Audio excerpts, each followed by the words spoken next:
വ്യത്യസ്തനും വേറിട്ട എഴുത്തുവഴികളിലൂടെ സഞ്ചരിക്കുന്ന ഒരു അതിഥിയാണ് ഇന്ന് കൊല്ലം താലൂക്ക് ലൈബ്രറി കൗൺസിലിന് ഉള്ളത്.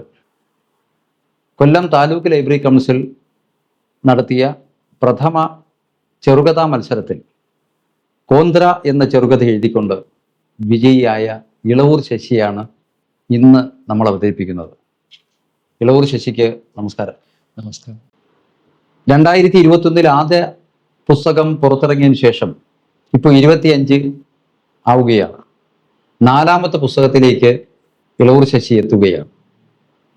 ഇളവൂർ ശശി 4ാമത്തെ പുസ്തകത്തിലേക്ക് എത്തുമ്പോൾ തന്നെ നിരവധി കവിതകളും ഇളവൂരിൻ്റെതായി ഇന്ന് നാം കേൾക്കുകയാണ്. എവിടെയാണ് ഈ സാഹിത്യ അഭിരുചി നാം വിട്ടത് എന്നൊന്നറിഞ്ഞാൽ കൊള്ളാം. പിന്നിട്ട വഴികൾ, ഓരോ മനുഷ്യനും അനുഭവിക്കുന്ന ജീവിത വഴികൾ തന്നെയാണ് ഈ അക്ഷരങ്ങൾ എന്ന്. അതായത് നമ്മുടെ ഒരു തുറന്ന പുസ്തകമാണ് ജീവിതം എന്നുള്ളത്. ഓരോ ദിവസവും നമ്മൾ തുറക്കുന്ന ആ ഒരു പുസ്തകത്തിന്റെ ഓരോ താള്, വ്യത്യസ്തമായ നിറങ്ങളിലുള്ള ആ താളുകള്, അത് വായിച്ചെടുക്കുമ്പോഴാണ്, അതാണ് പിന്നീട് കവിതയായോ കഥയായോ ഒക്കെ കോറിയിടുന്നത്. അങ്ങനെയാണ് എൻ്റെ ഒട്ടുമിക്ക കഥകളും കവിതകളുമൊക്കെ വന്നിട്ടുള്ളതും ആ രീതിയിലൂടെയാണ്. ഈ പണ്ട് കാലത്ത് അച്ഛൻ ഈ ഭാഗവതം, കൃഷിപ്പണിയൊക്കെ കഴിഞ്ഞിട്ട് ഭാഗവതം വായിച്ച് അതിൻ്റെ അർത്ഥം പറഞ്ഞു തന്നൊക്കെ അങ്ങനെ ആയിരുന്നു ആ ബാല്യകാലമൊക്കെ. അങ്ങനെ അത്താഴം വിളമ്പണമെങ്കിൽ അച്ഛൻ്റെ അടുത്ത് ചെന്നിരുന്ന ഈ അച്ഛൻ്റെ ഈ ചടങ്ങ്, കഥ പറഞ്ഞു തരുന്ന, ഭാഗവതം വായിച്ചതിന് ശേഷമുള്ള ആ കഥ പറഞ്ഞു തരുന്ന ചടങ്ങ് കഴിഞ്ഞതിന് ശേഷം മാത്രമേ അത്താഴം കിട്ടിയിരുന്നുള്ളൂ. ഒരുപക്ഷെ ഈ പണ്ടത്തെ കാലത്ത് ദാരിദ്ര്യം അതെല്ലാ മനുഷ്യരും അനുഭവിച്ചിട്ടുള്ളതാണ് പണ്ടുള്ളവർ. അപ്പോഴ് അതില് കുറച്ച് നേരം കൂടി ഈ അത്താഴം ഒന്ന് വൈകിപ്പിക്കാനുള്ള ഒരു മാർഗം കൂടി ആണ് എന്ന് തോന്നുന്നു ഈ ഇത്തരം ചൊല്ലലുകളുമൊക്കെ. കാരണം കുറച്ചു നേരം കൂടി കഴിഞ്ഞാൽ, അല്ലെങ്കിൽ അതിരാവിലെ എഴുന്നേൽക്കുമ്പോൾ വീണ്ടും വിശക്കാൻ ഉള്ള ഒരു ഇതാണല്ലോ. അന്നേരം അങ്ങനെ ആ അച്ഛൻ പറഞ്ഞു തന്നെ ആ ഒരു ഇത് തന്നെയാണ്. പക്ഷേ അച്ഛൻ അന്ന് ദൈവങ്ങളെ കുറിച്ചൊക്കെ പറഞ്ഞു തരുമ്പോൾ ആ ഒരു രീതിയിൽ തന്നെ എനിക്ക് ഭാഗവതം ഒന്നും ഉൾക്കൊള്ളാൻ കഴിഞ്ഞിരുന്നില്ല. ഞാൻ എനിക്ക് ഏറ്റവും ഇഷ്ടപ്പെട്ടത് കർണനെയാണ്. കർണൻ എന്ന കവിത എഴുതുമ്പോൾ ഞാൻ പറഞ്ഞിട്ടുള്ള അതിലെ വരികള്: കുന്തി പഴംതുണിപ്പെട്ടിയിൽ ഒഴുക്കിയ കർണനെ കണ്ടുവോ നിങ്ങൾ ആരെങ്കിലും, കണ്ണന്റെ കൗശല ബുദ്ധിയാൽ അർജുനനെയ്ത അധർമ്മത്തിന് അസ്ത്രവും പേറി കർണനീ ഭൂമിയിൽ അങ്ങോളം ഇങ്ങോളം ജീവിത സത്യങ്ങൾ തേടി ഉഴലുവതുണ്ടാകാം. ഇന്നിന്റെ മുന്നിലായി കാണുമോ കർണനെ, കാലം കരുതേച്ച ധീരപുരുഷനെ, എന്തൊക്കെയോ ദുഃഖമുള്ളിലൊതുക്കി ഈ അമ്പയെപ്പോലെ സഹന പ്രതീകമാണെങ്കിലും പെറ്റമ്മ തന്നെ സ്നേഹം കൊതിച്ചിട്ട് പൊട്ടിക്കരയുന്നു കർണനും ഇക്കാലവും. അങ്ങനെ തുടങ്ങുന്നതാണ് കവിത. അത് കർണൻ എന്ന് പറയുന്ന കഥാപാത്രം ഒരുപക്ഷെ ഏറ്റവും കൂടുതൽ ആരാധകരുള്ള, ഏറ്റവും കൂടുതൽ പേര് അനുകരിക്കാൻ ശ്രമിക്കുന്ന ഗുണഗണങ്ങളുള്ളൊരു കഥാപാത്രമാണ്. പക്ഷേ ഇളവൂർ ശശിയുടെ ആ കഥാപാത്രങ്ങളെ നിങ്ങൾക്ക് എങ്ങനെയാണ്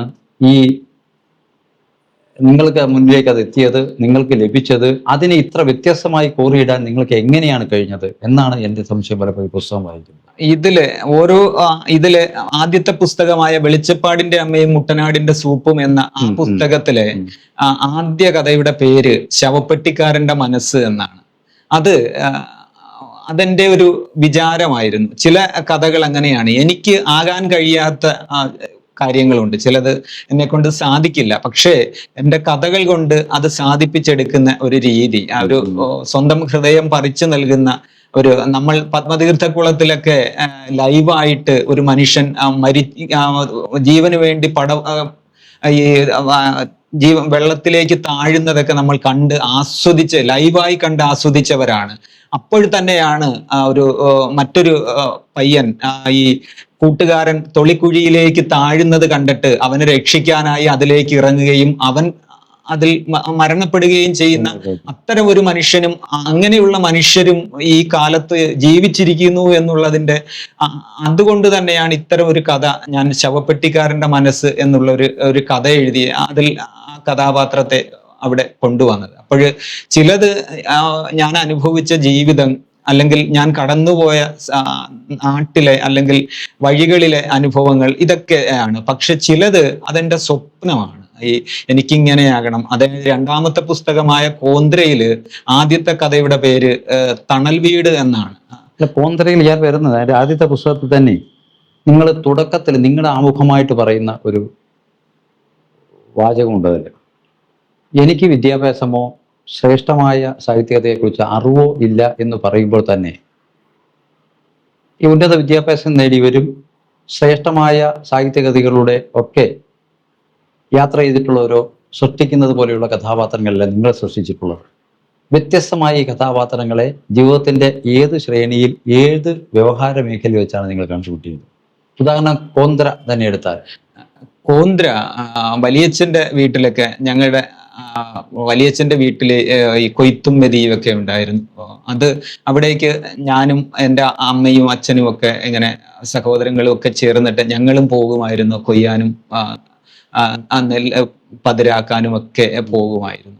ആ സമയങ്ങളിൽ ഈ കോന്ത്ര എന്ന ഒരു അമ്മുമ്മ, അവർ ഈ ഞാറുനടിയിൽ നിന്നും മറ്റുമൊക്കെ വരുന്ന ഒരു അമ്മുമ്മ ഉണ്ടായിരുന്നു. ആ അമ്മുമ്മ അവിടെ വന്ന് ആ പ്രായത്തിലും അവരൊരു വില്ലു പോലെ വളഞ്ഞ് ആയിരുന്നു അന്ന് അവരുടെ ശരീരത്തെ കുറിച്ച് ജോലിയെടുത്ത് ആകപ്പെടുകയോ അല്ലെങ്കിൽ പരുവപ്പെടുകയോ ചെയ്യുന്ന ഒരു ശരീരപ്രകൃതിയെ കുറിച്ച് നിങ്ങൾ കൃത്യമായി തീർച്ചയായും. അത് മാത്രമല്ല, അത് പഴയ കാലത്തിന്റെ ഒരു അടയാളം കൂടിയാണ്. ഇന്നലെയും ഇന്നിനെയും നാളെയും കൂട്ടിയിണക്കുന്ന ഒരു ബിന്ദുവായിട്ടാണ് ഞാനതിൽ കോന്ത്ര അമ്മുമ്മയെ അവതരിപ്പിച്ചിട്ടുള്ളത്. അതിന്റെ ആദ്യ വരികൾ തന്നെ അങ്ങനെയാണ്. കൊയ്ത്ത് കഴിഞ്ഞ പാടത്തും വരമ്പിലും ഊർന്നു വീണ് കിടന്ന നെൽക്കതിരുകളും നെൽമണികളും പെറുക്കി തന്റെ മാറാപ്പിലേക്ക് ശേഖരിക്കുന്നത് പഞ്ഞകാലത്തിന്റെ ഓർമ്മപ്പെടുത്തലുകൾ എന്നോണം കോന്ത്രയുടെ ശീലങ്ങളിൽ ഒന്നായി കഴിഞ്ഞിരുന്നു. അങ്ങനെയാണ് അത് തുടങ്ങുന്നത്. ഈ നോവൽ ഈ ചെറുകഥ വായിക്കുമ്പോൾ ഒരു ഗദ്യ കവിത വായിക്കുന്ന അനുഭവവും ഞങ്ങൾക്കുണ്ടാകുന്നത് കൊണ്ടാണ് അത്ഭുതത്തോടെ ഈ ഭാഷ എങ്ങനെയാണ് രൂപപ്പെടുത്തിയെടുത്തതെന്ന് ഒരു സംശയം എനിക്കുണ്ട്. അത് ഏറ്റവും അവസാനം ഇറങ്ങിയ, അത് പ്രസിദ്ധീകരിക്കാനിരിക്കുന്ന കാക്കോലി വായിച്ചതാണ്. അതിലെ പോലും ഭാഷാഭൂഷണം ഇപ്പം വാർഷിക പതിപ്പ് വന്നിട്ടുള്ള, ഏറെ ശ്രദ്ധ നേടിയ, ഏറെ പേർ വായിച്ചിട്ടുള്ള, ഏറെ ചർച്ച ചെയ്യപ്പെടുകയും ചെയ്തിട്ടുണ്ട്. അതിലെ ഒരു ഭാഷാശൈലി തുടക്കത്തിൽ നിന്ന് ഒടുക്കം വരെ ഏറ്റവും അവസാനം ഇറങ്ങിയ ചെറുപ്പത്തിൽ നമുക്ക് ഒരു ഭാഷാ ശൈലിയിൽ തന്നെ. ഹസ്താമലകമാണ് ഇപ്പം ഏറ്റവും പുതിയതായിട്ട് ഹസ്താമലകനാണ് നമ്മുടെ ഹസ്താമലകം എന്നുള്ള കഥയാണ്. അത് എല്ലാം ഒരുപക്ഷെ ഞാൻ പറഞ്ഞിട്ടില്ലേ, ഞാൻ എഴുതിയ കഥകളൊക്കെയും ഒന്നുകിൽ ഞാൻ അനുഭവിച്ചത്, എന്നെ കൊണ്ട് അനുഭവിപ്പിക്കുന്ന ജീവിതം ഇങ്ങനെ കഥയായിട്ട് എനിക്കിങ്ങനെ തരികയാണ്. ഓരോ ഇതും ഈ കാക്കുലി ആയാലും അതുപോലെ തന്നെ കോന്ത്ര ആയാലും ഏത് കഥ മിക്കവാറും ഭാഷ ഞാൻ പറയുന്നത് നാട്ടിടങ്ങളിലും നടവഴികളിലൂടെ ഞാൻ യാത്ര ചെയ്യുമ്പോൾ വ്യത്യസ്തങ്ങളായിട്ടുള്ള ശൈലിയിൽ, മലയാളത്തിന്റെ പ്രത്യേകത കൂടിയാണ് ഭാഷാ ശൈലി ഓരോ പ്രദേശത്തിനും. ഇവയൊക്കെ നിങ്ങളുടെ ഈ പുസ്തകത്തിൽ കഥാപാത്രങ്ങളിലൂടെ നമുക്ക് കേൾക്കാൻ കഴിയുമ്പോൾ യാത്ര ഏറെ ചെയ്തിട്ടുണ്ടോ? യാത്ര മനസ്സുകൊണ്ടാണ് യാത്ര ഏറ്റവും കൂടുതൽ ചെയ്യുന്നത്. പോകുന്ന വഴികൾ, നമ്മളിപ്പം അധികം ഇടങ്ങൾ സഞ്ചരിക്കണമെന്നില്ല. നമ്മൾ പോകുന്ന ഇടത്തെ പൂർണ്ണമായും ഉൾക്കൊള്ളുവാൻ മനസ്സുകൊണ്ടും ശരീരം കൊണ്ടും അതിനെ പൂർണ്ണമായി ഉൾക്കൊള്ളുമ്പോഴാണ് നമുക്ക് അവിടുത്തെ ഒരു കിളിയുടെ ഒച്ച പോലും നമ്മുടെ കാതിലേക്ക് ഓടി എത്തുന്നത്.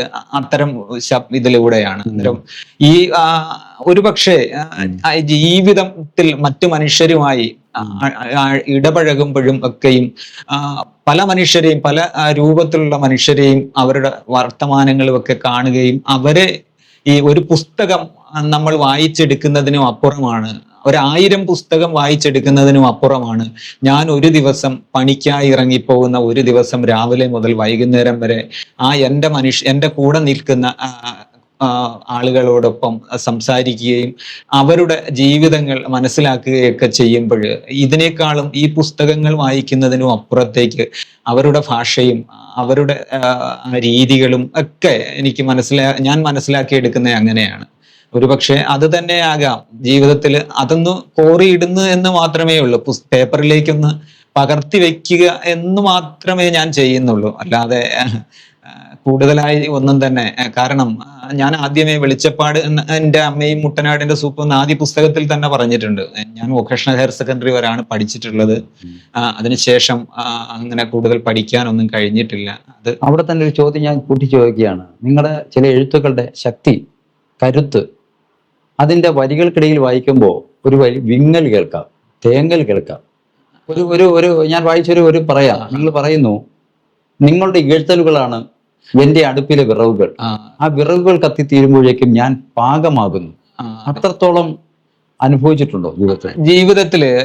ജീവിതത്തിൽ ഞാൻ ചോദിക്കുമ്പോൾ ജീവിതത്തിൽ ഇപ്പോഴത്തുള്ള തൊഴിലും ബാക്കിയല്ല, ഈ സാഹിത്യത്തിന്റെ വഴികളില് പ്രതിസന്ധികൾ എന്തൊക്കെ ഉണ്ട്? തീർച്ചയായിട്ടും. അത് ആദ്യകാലങ്ങളില് ഈ ആദ്യത്തെ പുസ്തകം വെളിച്ചപ്പാടിന്റെ അമ്മയും മുട്ടനാടിന്റെ സൂപ്പും എന്ന ആദ്യ പുസ്തകം DTP ചെയ്തിട്ട് അതിങ്ങനെ എടുത്ത്, അന്ന് മൊബൈലിലൊന്നും അങ്ങനെ ഇങ്ങനെ ഇതൊന്നും ഇല്ലായിരുന്നു. അന്നേരം പണിക്ക് കിട്ടുന്ന പൈസയുടെ കുറെ ഭാഗം ഇങ്ങനെ വീട്ടുകാരറിയാതെ പൂഴ്ത്തി വെച്ച് ഇങ്ങനെ DTP എടുക്കുന്ന ഒരു പതിവുണ്ടായിരുന്നു. അങ്ങനെ അതെടുത്ത് അത് ഈ പ്രവാസം കഴിഞ്ഞതിന് ശേഷം 15 വർഷം പ്രവാസിയായിരുന്നു. അതിനുശേഷം കൊറോണയുടെ സമയത്താണ് വീണ്ടും ഇങ്ങനെ രണ്ടാമത് എഴുതി തുടങ്ങി. ആദ്യം 2000 നമ്മുടെ സർഗധാര എന്ന ഡോക്ടർ M ലീലാവതി എഡിറ്റർ ആയിരുന്ന സർഗധാര എന്ന മാസികയിലെ വാർഷിക പതിപ്പിലാണ് എൻ്റെ ആദ്യ കഥ പെരുന്തച്ഛന്റെ മകൻ പ്രസിദ്ധീകരിച്ചു വരുന്നത്. അതിനുശേഷം കലാപൂർണയില് ട്രാഫിക് നിയമങ്ങൾ ലംഘിച്ച സ്ത്രീ എന്നുള്ള ഇത് രണ്ടും ആദ്യത്തെ പുസ്തകത്തിലുണ്ട്. അതിനുശേഷം പിന്നെ വരുന്നത് ഈ 2019 വർഷങ്ങൾക്ക് ശേഷം 2023 ഒക്ടോബർ 2 മാധ്യമത്തില് പിച്ചണ്ടി എന്ന കഥയിലൂടെയാണ് പിന്നീട് എൻ്റെ ഒരു കഥ വെളിച്ചം കാണുന്നത്, പ്രസിദ്ധീകരിക്കപ്പെടുന്നത്. അച്ചടി മഷിപുരളെന്ന് അന്നാണ്. അങ്ങനെ ഒരു വലിയ ദൂരം, അത് ജീവിതത്തിലേക്കുള്ള ഒരു ജീവിതം കെട്ടിപ്പടുക്കാനുള്ള തത്രപ്പാടിലായിരുന്നു. അതല്ല ഞാൻ സൂചിപ്പിച്ചത്, അവരുടെ ഇകഴ്ത്തലുകൾ എന്റെ അടുപ്പിലെ വിറവുകളാണെന്നും അവ കത്തിത്തീർന്ന് ഞാൻ പാകമായി എന്ന് പറയുമ്പോൾ അതിനാണ് ആ പ്രതിസന്ധികളും. അത് ആദ്യത്തെ പുസ്തകത്തിന്റെ ആ ഒരു DTP എടുത്തിട്ട് എനിക്ക് ഏറെ പ്രിയപ്പെട്ടൊരു ആളിന് ഇത് കൊണ്ടുകൊടുത്ത് അദ്ദേഹം സ്വീകരിച്ച് ഒരാഴ്ച കഴിഞ്ഞപ്പോൾ അദ്ദേഹം എന്നോട് ഫോൺ ചെയ്തിട്ട് പറഞ്ഞു, ഇങ്ങനെ ശശി കഥ എടുത്തോണ്ട് പൊയ്ക്കോ എന്ന് പറഞ്ഞു. ഞാൻ അങ്ങനെ അതെടുത്ത് കൊണ്ട് വീട്ടിലേക്ക് കൊണ്ടുപോയി. അന്നേരം അതിൽ കുത്തുകൾ, 5 കുത്തുകൾ, എനിക്ക് കുത്തുകളോ ചുനിപ്പുകളോ അങ്ങനെ ഈ വൈക്കം മുഹമ്മദ് ബഷീറിന്റെ കാര്യം പറയുന്നത് പോലെ, പണ്ട് പറഞ്ഞിട്ടുള്ളത് പോലെ വ്യാകരണമോ അതോ അങ്ങനെയുള്ളതൊന്നും എനിക്ക് ഇന്നും വഴങ്ങാത്ത കാര്യമാണ്. ഈ കഥയുടെയൊക്കെ ചട്ടക്കൂടുകൾ അത് എനിക്കത്ര വശമില്ല. അന്നേരം അദ്ദേഹം അതിന്റെ തിരുത്തലുകൾ, അങ്ങനെ പുള്ളിയാണ് വള്ളി ആണ് വേണ്ടത് എന്നൊക്കെയുള്ള ആ ഒരു രീതിയിലൊരു അതിൽ കുറിച്ചിരുന്നു. എന്നിട്ട് വൈകുന്നേരത്ത് ഞാൻ ഫോൺ ചെയ്തിട്ട് അദ്ദേഹത്തോട് ചോദിച്ചു, സർ ഇങ്ങനെ ഇതെങ്ങനെയുണ്ട്, ഈ 11 കഥകളില് സാറിന് ഇഷ്ടപ്പെട്ട ഏതെങ്കിലും ഒരു കഥയുണ്ടോ എന്ന് ചോദിച്ചപ്പം അദ്ദേഹം പറഞ്ഞു, അങ്ങനെയൊന്നുമില്ല എന്ന് പറഞ്ഞു. അപ്പോഴ് ഞാൻ ചോദിച്ചു, സാർ സത്യം പറയാമോ, ഇതൊരു പുസ്തകമാക്കാൻ എന്തെങ്കിലും യോഗ്യതയുണ്ടോ എന്ന് ചോദിച്ചു. അന്നേരം അദ്ദേഹം പറഞ്ഞത്, എത്രയോ ചവറ് പുസ്തകങ്ങൾ വരുന്നു, പിന്നെന്താണ് ഇത് എന്നാണ്. അത് ജീവിതത്തിൽ എനിക്ക് ഒരിക്കലും മറക്കാൻ കഴിയാത്ത എൻ്റെ ആദ്യത്തെ അവാർഡാണ്. ഈ ആദ്യ പുസ്തകത്തിന്റെ ചുവടുമായി ഉള്ളപ്പോൾ ഉണ്ടായ ആ ഒരു ഇത്. അതിനുശേഷം കാലങ്ങൾ കുറേയേറെ ഇതായി. ഞാൻ ഈ പുസ്തകം ഇറങ്ങി വെളിച്ചപ്പാട് ഞാൻ എൻ്റെ സ്വയപ്രയത്നത്താൽ തന്നെയാണ് കൂടുതലും പുസ്തകങ്ങൾ വിറ്റഴിച്ചത്. ഞാൻ എവിടെ പോയാലും എൻ്റെ പുസ്തകങ്ങൾ ഞാൻ കൂടെ കൊണ്ടുപോകും. പരമാവധി ആളുകളിലേക്ക് അത് എത്തിക്കാൻ ശ്രമിച്ചു. അങ്ങനെയൊക്കെ കുറേയേറെ അത് 2-3 പതിപ്പുകളിലേക്കൊക്കെ കടന്നു. അങ്ങനെ അതിനുശേഷം പിന്നെ രണ്ടാമത്തെ പുസ്തകം, അതാണ് കൊല്ലം താലൂക്ക് ലൈബ്രറി കൗൺസിലിന്റെ കഥാമത്സരത്തിൽ 1ാം സ്ഥാനം കിട്ടിയത്. അതിലെ ആദ്യത്തെ കഥ ഈ കോന്ദ്രയിലെ തണൽ വീടെന്ന കഥ, അത് ഇങ്ങനെ ഞാനൊരു മാസികയുടെ എഡിറ്റർക്ക് അദ്ദേഹത്തിന് ഇത് അയച്ചു കൊടുത്തിട്ട് അദ്ദേഹം അത് വായിച്ചു എന്ന് അറിയാൻ വേണ്ടി ഞാൻ വിളിച്ചു. അന്നും അദ്ദേഹം പിന്നീട് തിരിച്ചെന്നെ ഇങ്ങോട്ട് വിളിച്ചു. എന്നിട്ട് ഞാൻ അന്നേരം പണി ചെയ്തുകൊണ്ടിരിക്കുകയായിരുന്നു ഭിത്തിയിൽ. എനിക്ക് അതായത് സിമെന്റ് തേച്ചുകൊണ്ടിരിക്കുകയാണ് ഭിത്തിയിൽ ഇങ്ങനെ. അപ്പോഴാണ് അദ്ദേഹം വിളിക്കുന്നത്. ഞാൻ ഫോൺ എടുത്തു. അപ്പോൾ അദ്ദേഹം പറഞ്ഞു, ഞാൻ ചോദിച്ചു എന്തിനാണ് വിളിച്ചതെന്ന്. ഞാൻ പറഞ്ഞു, ഇങ്ങനെ കഥ അയച്ചിട്ടുണ്ടായിരുന്നു, ഒന്ന് നോക്കിയോ. അപ്പോഴദ്ദേഹം പറഞ്ഞു, ഞാനത് വായിച്ചിരുന്നു, ഇതിനകത്തൊരു സാഹിത്യമില്ല, ഒരു ഭാഷയില്ല, ഇത് TV കൊച്ചുമാവയെ പോലെയുള്ളവർ പറഞ്ഞു തഴമ്പിച്ചതാണ് ഈ വൃദ്ധസദനം എന്നുള്ളത്. അല്ലെങ്കിൽ ഇതിനകത്തൊരു എന്തെങ്കിലും പുതുമ വേണമായിരുന്നു, അതൊന്നുമില്ല. പിന്നെ ശശിയുടെ കഥകൾ എല്ലാവരും കൊള്ളാമെന്ന് പറയുന്നത് ശശിയോടുള്ള ഇഷ്ടം കൊണ്ട് മാത്രമാണ്, അല്ലാതെ ശശിയുടെ കഥകൾ കൊള്ളാവുന്നത് കൊണ്ടല്ല എന്ന് അദ്ദേഹം എന്നെ പറഞ്ഞ് അത് എനിക്ക് അതിലും വലിയൊരു അവാർഡായിരുന്നു. അങ്ങനെ ആ വിറകുകൾ കത്തിത്തീർന്നപ്പോൾ അതെ അതെ ശശി പാകമായി എന്നുള്ളതാണ്. അങ്ങനെ ഇതിന്റെ ഒരു ശേഷമാണ് ഇതേ മനുഷ്യൻ ഈ പിച്ചണ്ടി എന്ന പുസ്തകം കഥ മാധ്യമത്തിൽ പ്രസിദ്ധീകരിച്ച് വന്ന ശേഷം അദ്ദേഹം പിറ്റേ ദിവസം എന്നെ വിളിച്ചിട്ട് എൻ്റെ അടുത്ത് പറഞ്ഞു, ശശി അഭിനന്ദനങ്ങൾ, വളരെ മനോഹരമായ കഥ എന്ന്. അങ്ങനെ സൂചിപ്പിച്ചു. അതെ അതെ. പക്ഷെ അപ്പോഴും ശശി, ഇത് നമ്മൾ സംസാരിച്ച് നമ്മുടെ സ്വകാര്യ സംഭാഷണങ്ങളിൽ പറഞ്ഞിട്ടുണ്ട്, പക്ഷെ ആരാണ് അയാളെന്ന് ഇതുവരെ വ്യക്തമാക്കാൻ ശശി തയ്യാറാകുന്നില്ല, ഞാൻ ചോദിക്കുന്നുമില്ല. അല്ല അത് അതിനെ ചോദിക്കുന്നുമില്ല. പക്ഷെ എനിക്കിനി ശശിയുടെ എഴുത്തില് നമ്മൾ കാണുന്നത്, ഞാൻ നേരത്തെ സൂചിപ്പിച്ചതുപോലെ ഗദ്യ കവിതകളാണ് പലപ്പോഴും നമുക്ക് വായിച്ചെടുക്കാൻ കഴിയുന്നത്. അതാണ് ഈ പറഞ്ഞ മരുഭൂമിയിലെ പൊരിവെയിലിൽ തളർന്നിരിക്കുന്ന ഒരാളുടെ അരികിലേക്ക് ഒരു ആൽമരം നടന്നു വരും എന്ന് നിങ്ങൾ എഴുതിയിട്ടുണ്ട്. അത് പ്രവാസിയായ ശശിയുടെ അനുഭവങ്ങളാണ്. അല്ലല്ല, അത് ഈ പ്രവാസി ആയതുകൊണ്ടല്ല അങ്ങനെ ഒരു ഇത്. കാരണം എഴുത്ത് ജീവിതത്തില് ഒറ്റപ്പെട്ടു പോയ ഒരുവനാണ് ഞാൻ പലപ്പോഴും. കാരണം ഈ ചില വേദികളിലൊക്കെ ചെന്നിരുന്നപ്പോൾ അടുത്തിരുന്നവർ തന്നെ എന്നെ മാറ്റിയിരുത്തിയിട്ടുണ്ട്. അവർ എൻ്റെ അടുത്ത് പറഞ്ഞത്, നീ മാറിയിരിക്കടാ, നിനക്കൊരു ഗാംഭീര്യമില്ല, ഒരു പവറില്ല, പിന്നെ ഒരു പറയുന്നതിനൊരു ഇതില്ല എന്നൊക്കെ പറഞ്ഞ്. സത്യമാണ്, അങ്ങനെയൊക്കെ മാറിയിരിക്കേണ്ടി വന്നിട്ടുണ്ട്. അതേ കണക്ക് ക്യാമ്പുകളിൽ, സാഹിത്യ ക്യാമ്പുകളിൽ ചെല്ലുമ്പോൾ, ചില ക്യാമ്പുകളിലൊക്കെ പങ്കെടുത്തിട്ടുണ്ട്. അവിടെ ചെല്ലുമ്പോൾ ആദ്യം ചോദിക്കുന്നത് എന്ത് ജോലി എന്നുള്ളതാണ്. അത് അവിടെ അവന് എത്ര മാർക്ക് കൊടുക്കണം എന്ന് അവരുടെ കയ്യിൽ എപ്പോഴും ഉള്ളിൽ ഒരു പേപ്പർ കാണും. അതിനെ കുറിച്ച് നമ്മൾ സംസാരിച്ചില്ലല്ലോ. ഇല്ല, പക്ഷെ അല്ല അനുഭവം. അത് മേശിരിപ്പണിയാണ്, കൽപ്പണി മേശിരിയാണ്, നിർമ്മാണ തൊഴിലാളി എന്ന് പറയും. അന്നേരം സാഹിത്യത്തിന്റെ ചർച്ചാ ഇടങ്ങളിൽ തൊഴിലൊരു പ്രധാനപ്പെട്ട ഇനമാണ്. തീർച്ചയായും പലയിടങ്ങളിലും അത് ആദ്യമൊക്കെ അങ്ങനെ തന്നെയാണ്. ഏതൊരു മനുഷ്യനും അങ്ങനെ. അതിന് ശേഷം അവന്റെ ഒരു കടന്നു കിട്ടുമ്പോൾ മാത്രമാണ് അവിടെയും ഒരുപക്ഷെ നിറവും ഇതുമൊക്കെ പലപ്പോഴും കടന്നു വരാറുണ്ട്. അത് മനസ്സിലെങ്കിലും, അത് ഈ ഉള്ളിൽ കൊമ്പുള്ള ഒരേ ഒരു ജീവിയാണ് മനുഷ്യൻ. മറ്റുള്ളവയ്ക്കൊന്നും ഈ ഉള്ളില് കൊമ്പില്ല. പിന്നെ ഞാൻ പറഞ്ഞില്ലേ, ഈ മരുഭൂമിയിലെ പെരുവെയിലിൽ തളർന്നിരിക്കുന്ന ഒരുവന്റെ അരികിലേക്ക് ചിലപ്പോഴൊക്കെ ആൽമരം നടന്നു വരാറുണ്ട് എന്ന് പറഞ്ഞിട്ടില്ലേ? അത് സത്യമാണ്. കാരണം ചില മനുഷ്യര് നമ്മളെയും അത്ഭുതപ്പെടുത്തിക്കൊണ്ട് നമ്മുടെ അരികിലേക്ക് വന്ന് നമുക്കൊരു തണലായി. ഇപ്പം ഒരുപക്ഷെ സാറ് എൻ്റെ അടുത്തിരിക്കുന്നത് എനിക്ക് അനുഭവപ്പെടുന്നത് ഇങ്ങനെ ഒരു രീതിയിലാണ്. കാരണം ഈ മനുഷ്യന്, ഞാൻ പലപ്പോഴും ചിന്തിക്കാറുണ്ട്, ഇങ്ങനെ ഒരു മനുഷ്യന് എൻ്റെ അടുത്തേക്ക് വന്ന് ഇങ്ങനെയൊക്കെ ചോദിക്കുകയും പറയുകയും, അല്ലെങ്കിൽ എൻ്റെ കഥയെക്കുറിച്ച് ഇങ്ങനെയൊക്കെ സംസാരിക്കേണ്ട എന്താണ് കാര്യമുണ്ടോ എന്ന് ഞാൻ തന്നെ രണ്ടാണ്. ഒന്ന്, അദ്ദേഹത്തിന്റെ കവിതകൾ പ്രധാനമായിട്ട് എന്നെ കവിതയിലേക്ക് ഞാൻ വരാം, കവിതകൾ ആകർഷിച്ചിരുന്നു. രണ്ട്, അദ്ദേഹത്തിന്റെ എഴുത്ത് എനിക്ക് ഇഷ്ടപ്പെട്ട ശൈലി രീതിയും ഒക്കെ തന്നെയാണ്. മറ്റൊന്ന്, നേരത്തെ സൂചിപ്പിച്ചതിന് ഒരു ചെറിയ റിസർവേഷൻ, ഒരു ചെറിയ എതിരഭിപ്രായം ഞാൻ പറയുകയാണ്. തൊഴിലിടവുമായി ബന്ധപ്പെട്ട് ഒരു കവിയെ കഴിഞ്ഞ കുറേ നാളായി ഈ ദൃശ്യമാധ്യമങ്ങളിൽ കൊണ്ട് ആഘോഷിക്കപ്പെട്ടിരുന്നു. അത് ഇളവൂർ ശശിയാണ്. എത്രയോ വേദികളിൽ അങ്ങനെ കൂടിയാണ് ഞാൻ ശ്രദ്ധിച്ചതെന്ന് മനസ്സിലാക്കണം.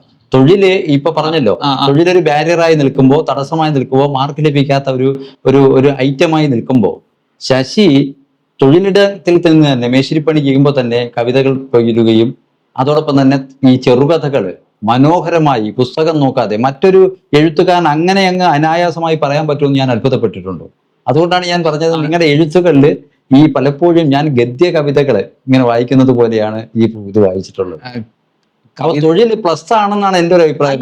തൊഴിൽ എപ്പോഴും രാവിലെ എഴുന്നേൽക്കുമ്പോൾ ആദ്യം ആരെങ്കിലും എന്നെ പണിക്ക് വിളിക്കണേ എന്നൊരു പ്രാർത്ഥനയാണ് എപ്പോഴും ഉണ്ടാകുന്നത്. കാരണം അല്ലാതെ ഈ പണ്ടൊരു നാളില് ഈ ആദ്യത്തെ പുസ്തകം ഇറങ്ങിയതിന് ശേഷം എന്നെ ഞാൻ പുസ്തകോത്സവങ്ങളിൽ പ്രസാധകർ എന്നെ വിളിച്ചു കൊണ്ടുപോകുമായിരുന്നു. അന്നേരം ഒരു ദിവസത്തെ ശശിയുടെ പണിയുടെ ശമ്പളം പണിക്ക് പോകുന്ന ശമ്പളം ഞങ്ങൾ തരാമെന്ന് പറഞ്ഞിട്ട് അവർ വിളിച്ചു കൊണ്ടുപോയിരുന്നു.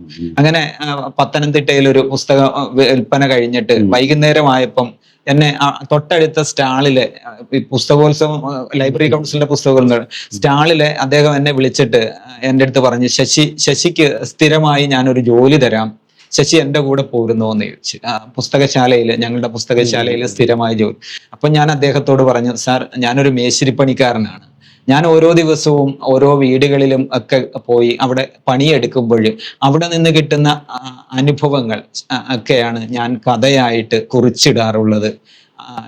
ഈ പുസ്തകങ്ങളുടെ നാല് വശവും ഇരുന്ന് പുസ്തകം വായിച്ചു കിട്ടുന്ന അറിവിലൂടെ എനിക്ക് കഥ എഴുതണ്ട, അതുകൊണ്ട് എനിക്ക് ആ പണിയിലേക്ക് വരാൻ താല്പര്യമില്ല എന്ന് ഞാൻ അന്ന് പറഞ്ഞു. പക്ഷെ അത് കഴിഞ്ഞിട്ട് വീട്ടിൽ പോയിട്ട് ഒരാഴ്ച ഞാൻ വെറുതെ ഇരിക്കേണ്ട വന്നു. കാരണം എനിക്ക് പകരം മറ്റൊരു മേശിരിയെ അവിടെ അവര് ഉപയോഗിച്ചു കഴിഞ്ഞു. എങ്കിലും എനിക്കൊരിക്കലും അതിൽ വിഷമമില്ല. കാരണം ഇന്ന് ഏറ്റവും പുതിയതായിട്ട് വന്ന ഭാഷാഭൂഷണി വാർഷിക പതിപ്പിൽ ഇപ്പം വന്ന കാക്കൊലി എന്ന കഥ പോലും ഞാൻ എൻ്റെ ജീവിതാനുഭവം, ഞാനിപ്പം ഒരിടത്ത് പണിക്ക് പോയപ്പം സംഭവിച്ച ഒരു കാര്യമാണ് ഞാനതിൽ പറയുന്നത്. അന്നേരം എല്ലാം ഈ ജീവിതവുമായിട്ട് എൻ്റെ കാര്യങ്ങളും എന്നെ കേന്ദ്രീകരിച്ചാണ് ഞാൻ കൂടുതലും പറയാറുള്ളത്.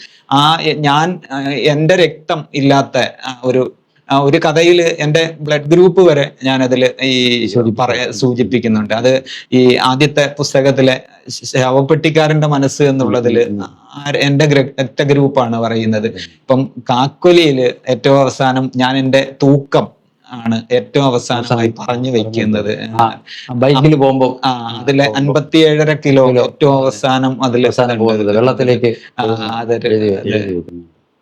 മറ്റൊന്ന് ഞാൻ നേരത്ത് കണ്ടതെന്ന് പറയുന്നത്, ഇപ്പോ എം ലീലാവതി സർഗധാര ഉള്ള കാര്യങ്ങൾ പറഞ്ഞല്ലോ, അതിലൊക്കെ ഒരു അത് പ്രിന്റ് ചെയ്ത് വരിക എന്ന് വെച്ചാൽ ഒരു എഴുത്തുകാരനെ തുടക്കാരനെ വെച്ചാൽ വലിയ കാര്യമാണ്.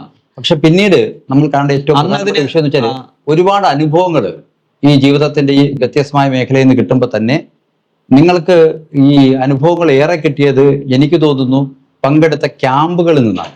നിരവധി സാഹിത്യ ക്യാമ്പുകളിൽ പങ്കെടുത്തു അന്ന് ചെറുപ്പകാലത്ത്. അതില് പറയാനുള്ള ഒരു കാര്യം, ഈ ഇളവൂർ ശ്രീകുമാർ എന്റെ ഒരു ബന്ധു കൂടിയാണ്. അദ്ദേഹം നിയോ കമ്മ്യൂണൊക്കെ എഴുതി. അതെ.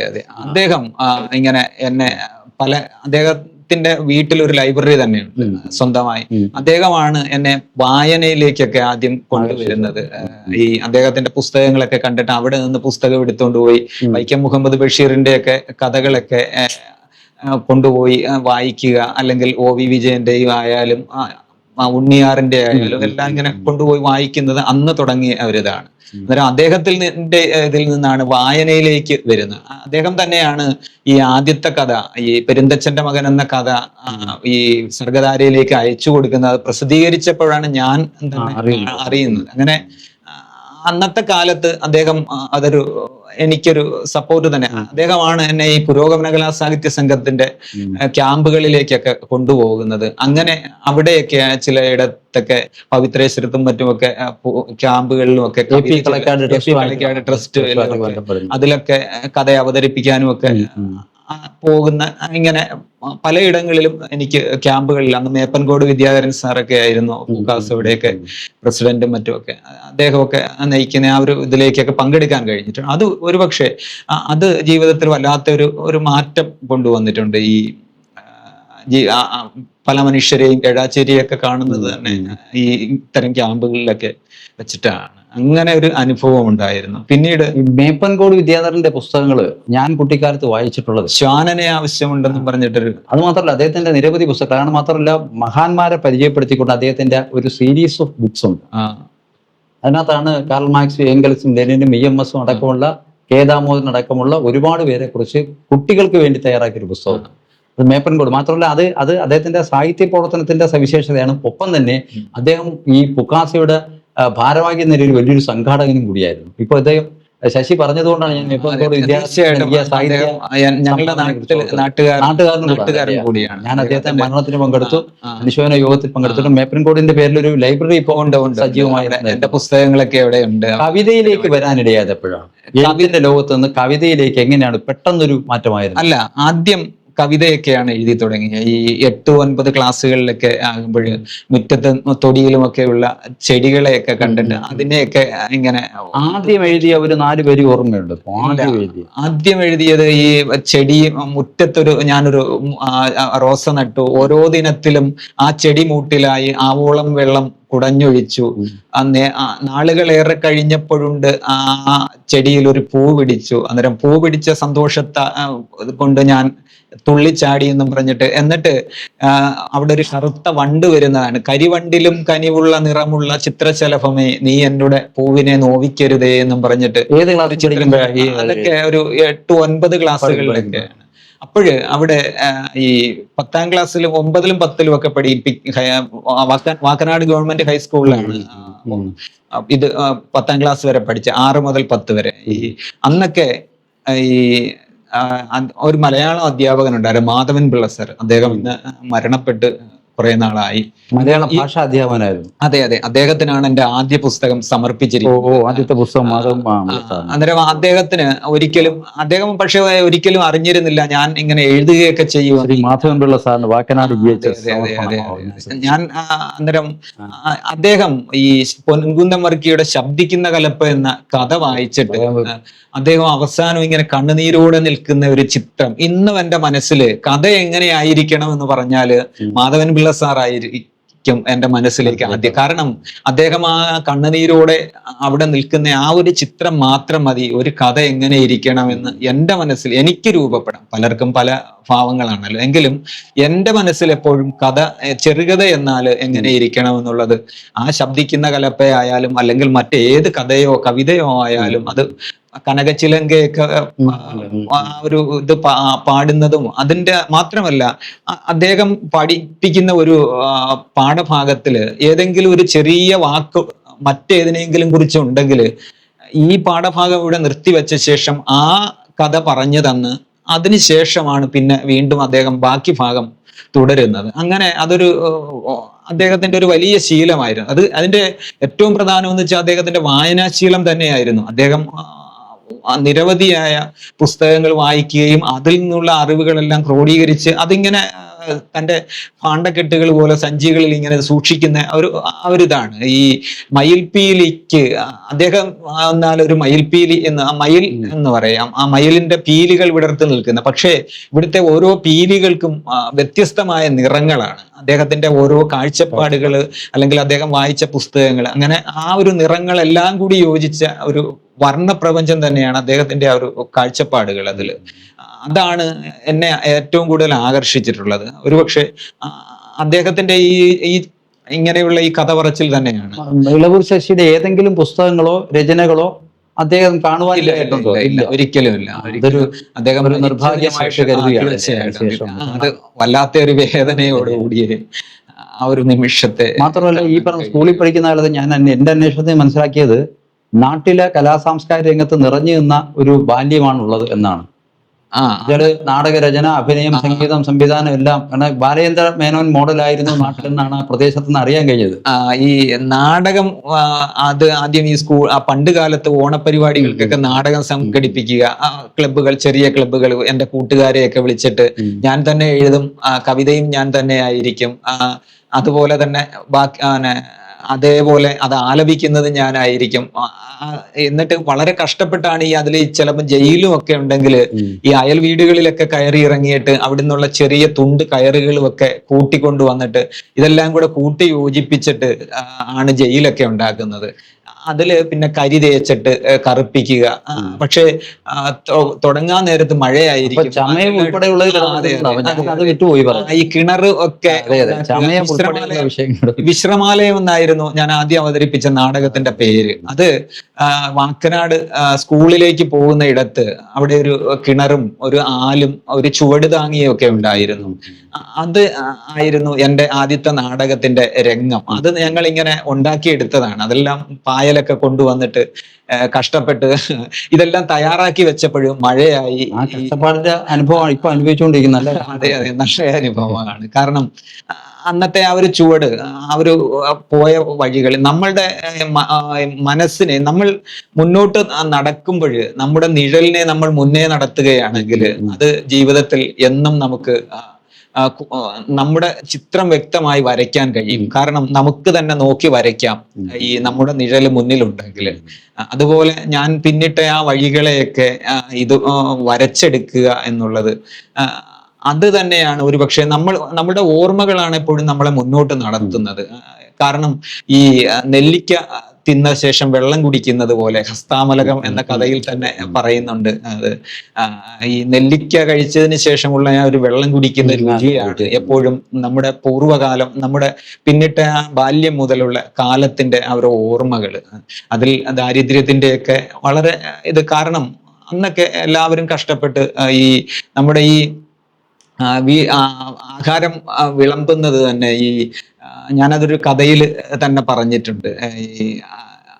ഈ പശുവിന് കാടി കൊടുക്കുമ്പോൾ കാടി ഇങ്ങനെ ഒരു പാത്രം നിറയെ കാടി കൊണ്ടുവന്ന് വെക്കും. ആ കാടി കൊണ്ടുവന്ന് വെച്ചിട്ട് ആ പശുവിനെ അഴിച്ച് ഇങ്ങോട്ട് കൊണ്ടുവന്നിട്ട് അതിന്റെ മൂക്ക് കയറിലേക്ക് പിടിച്ചുകൊണ്ടാണ് ഈ അമ്മ വെള്ളം കൊടുക്കാറുള്ളത്.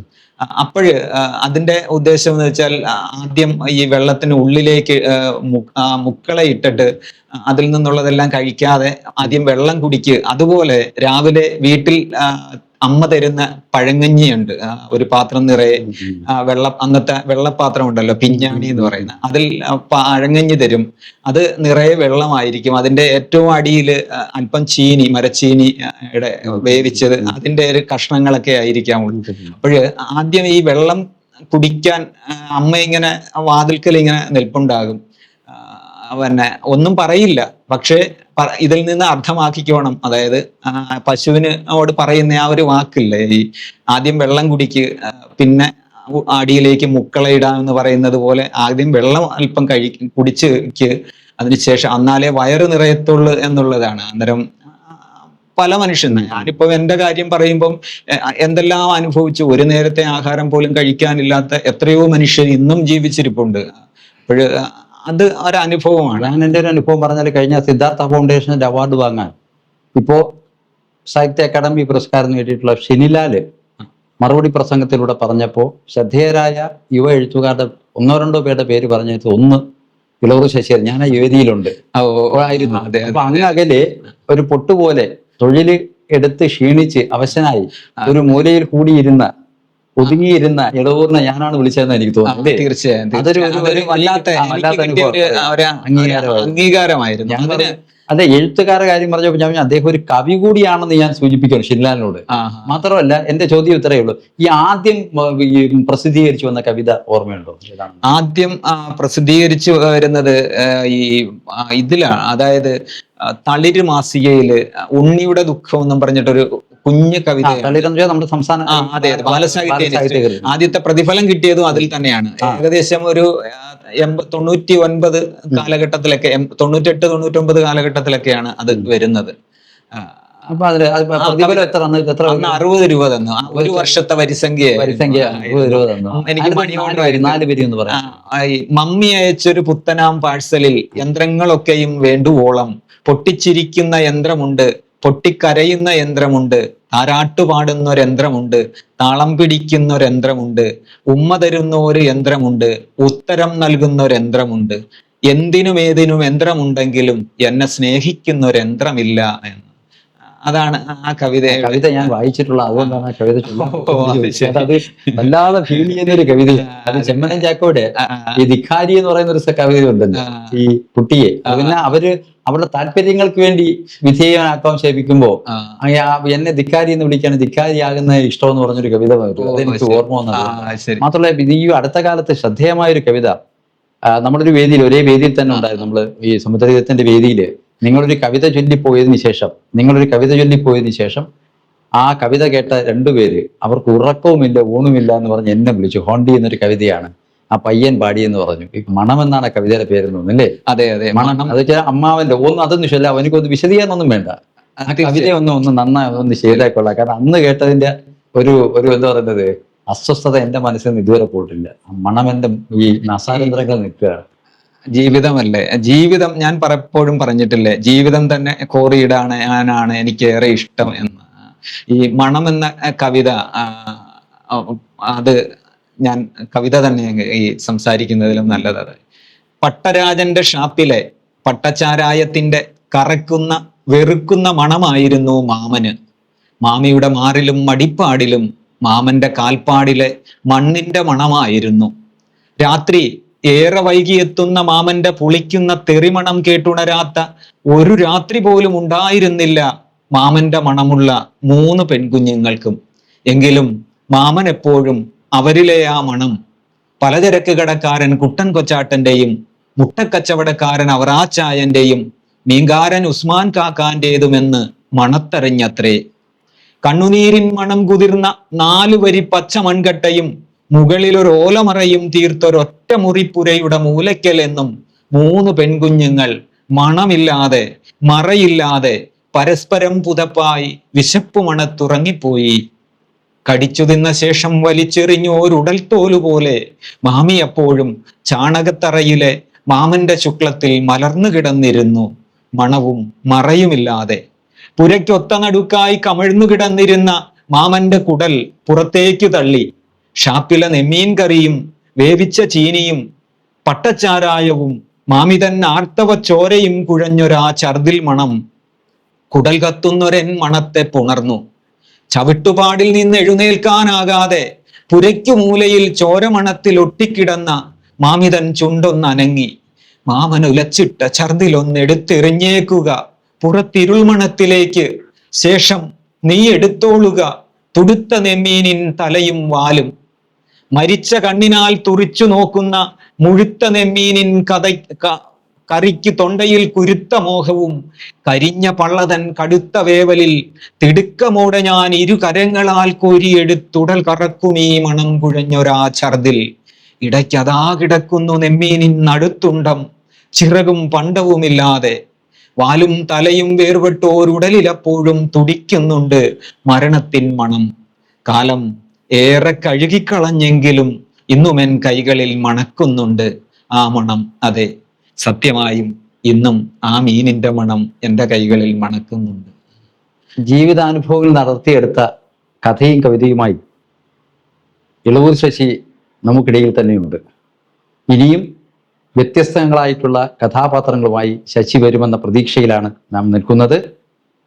കരുത്തിൻ്റെ കഥാകാരനായി അദ്ദേഹത്തിന് ഈ മേഖലയിൽ തുടരാൻ കഴിയട്ടെ എന്ന് ആശംസിക്കുന്നു.